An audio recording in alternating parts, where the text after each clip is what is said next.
Yo les gars, comment vous allez? Waouh, il y a eu un petit problème en lançant le live, ma connexion a commencé à couper, j'ai paniqué. J'ai pas coupé le live cette fois, pour ceux qui étaient là la semaine dernière.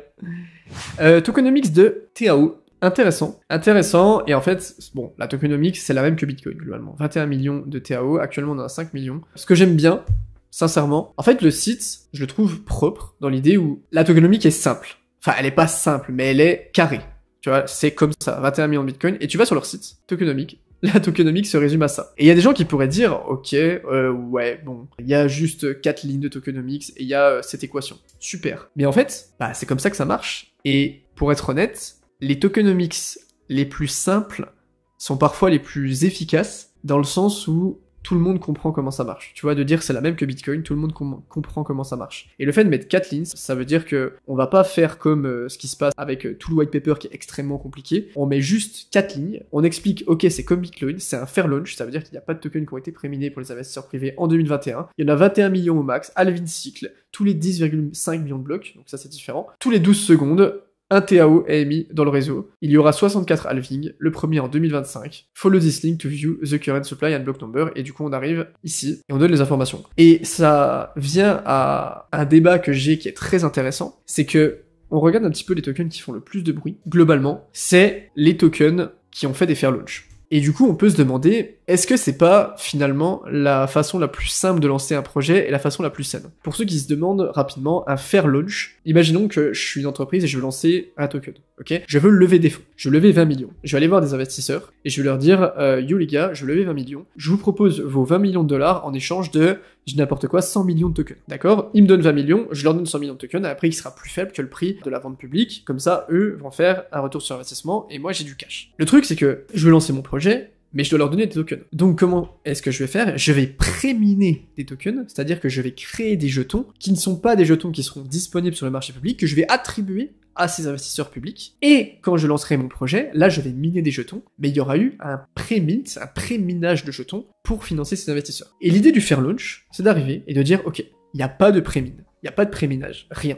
On n'a pas miné de token avant, la team n'a pas de token, on est arrivé, on a dit tel jour il y aura tant de tokens qui seront minés, les tokens seront libérés de cette façon, c'est tout.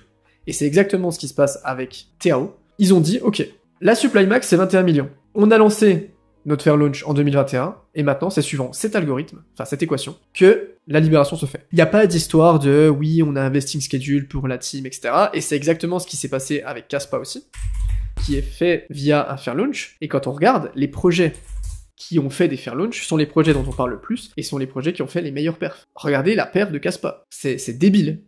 Vraiment, c'est débile. Regardez la perf de TAO. Bon, TAO, on n'a pas tout l'historique de la charte, mais c'est débile aussi. Et du coup, on se dit, mais est-ce que finalement, bah, c'est pas mieux de faire un fair launch pour les projets? Est-ce que c'est pas mieux de faire un fair launch parce que quand on regarde, bah, c'est les tokens qui performent le plus. Et du coup, tout ça pour dire que j'ai réfléchi un petit peu à, bah, est-ce que c'est vraiment intéressant de faire un fair launch et quels sont les avantages, quels sont les inconvénients et au final, pourquoi tout le monde le fait pas? Parce que si on sait que les projets pump avec un fair launch, bah, pourquoi tout le monde fait pas de fair launch, objectivement? Et il y a plusieurs raisons. Il y a plusieurs raisons, mais c'est vraiment un gros débat dans le sens où le fait de faire un fair launch, ça fait que, ok, tous les jetons sont libérés, donc il y aura pas de libération, donc tout est fait, entre guillemets, pour que le token prenne de la valeur. Donc on va avoir un token qui prend énormément de valeur, et on est dans un écosystème où la valeur du token est assimilée comme représentative de la valeur d'un projet. Kaspa à pump, objectivement, un mec qui connaît pas trop, il va dire « Waouh, Kaspa, c'est trop bien, le projet est trop cool ». Alors qu'en vrai, alors oui, pour le coup, Kaspa, et c'est un très bon projet, mais est-ce que c'est un très bon projet parce que le token a pris de la valeur? Bah non, c'est un très bon projet parce que c'est un très bon projet, et que il y a eu un fair launch et qu'il y a eu une économie qui est propice à une prise de valeur. Le truc, c'est que les créateurs de Kaspa, du coup, ils ont pas pu lever de fonds, ils peuvent pas faire de hackathon, d'événements, etc. Mais au final, le projet s'en sort bien. Et je pense qu'on va voir dans les prochaines années qui avait raison, au final. Est-ce que les projets qui avaient raison, c'est les projets qui ont dit, ok, on fait un fair launch, on porte nos couilles, excusez-moi du terme, on porte nos couilles, on dit, on fait un fair launch, on libère tous nos tokens, on va pas faire de levée de fonds, et on va voir comment ça se passe. Et après, advienne que pourra, le projet, vas-y, si ça se passe bien, ça se passe bien, sinon, tant pis. Ce qui est très risqué. Par contre, si jamais on voit que dans 3-4 ans, tous les projets qu'on fait à fair launch, ils ont fait oh, pump, dump, bah ça veut dire que c'est un fonctionnement qui n'allait pas et qui n'est pas le plus optimal pour une prise de valeur à long terme. Donc c'est très compliqué. Par contre, un truc qui est intéressant, c'est que vous, bon, ça vous intéresse ce que je dis, mais vous, globalement, vous êtes sur le live pour savoir s'il faut acheter ou s'il faut pas acheter du Kaspa, et je comprends, je ferais pareil.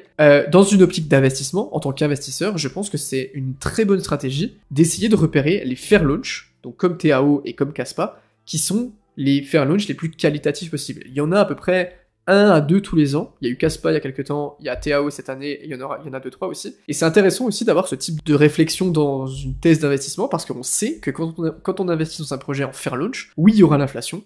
Par contre, il n'y aura pas les libérations de jetons, et il n'y aura pas des mecs qui vont dump sur la gueule des investisseurs publics, comme vous et moi. Donc le fair launch, c'est, je trouve, excellent dans une optique d'investissement. Par contre, dans une optique de développement pur de la tech, il y a encore des choses à prouver et des choses à voir. Les cryptos qui font le plus de bruit ne sont pas forcément les meilleurs, car tu as des projets solides mais sans hype, car dans un secteur plus professionnel que utilisateur particulier. Je suis totalement d'accord. Shiba, est-ce que Shiba fait beaucoup de bruit? Oui, énormément.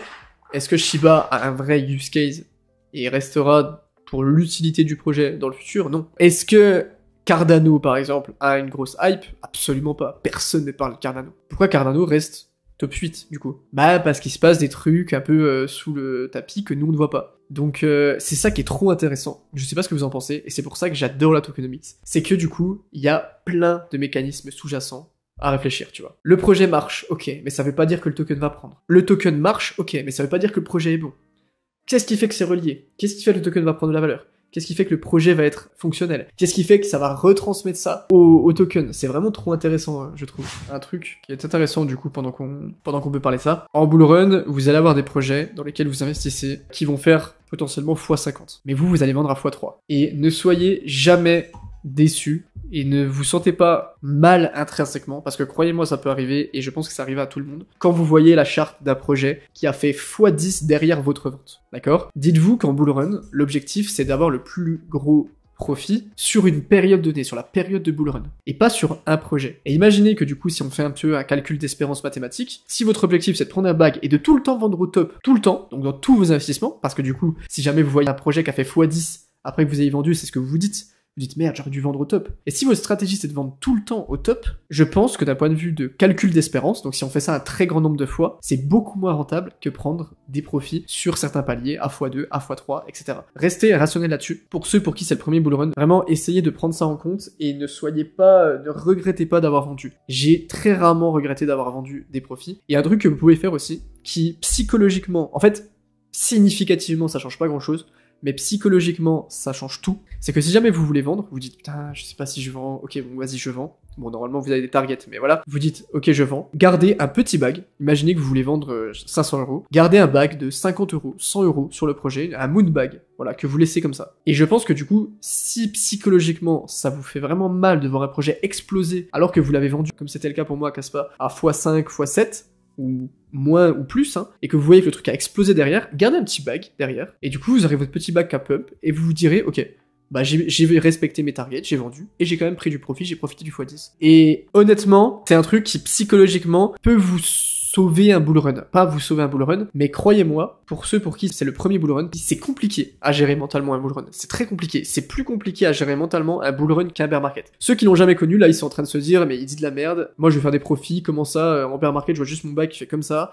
en bull run, je vais voir mon bag qui fait comme ça, c'est pas dur à gérer. Et en vrai, c'est beaucoup plus dur à gérer mentalement. Donc, moi, ce que je vous conseille dès maintenant, c'est de mettre en place vos stratégies avant que le bull run arrive. Là, le bull run n'est pas arrivé. On a une phase haussière, mais on n'a pas de bull run. Mettez en place vos stratégies. Dites-vous, ok, quel est mon objectif? Et prenez un papier, vraiment, prenez 10 minutes. Je vous jure que ça va vous faire gagner de l'argent sur du long terme. Prenez un papier et dites, ok, quel est mon objectif pour ce bull run? J'ai tant de bags, quel est mon objectif?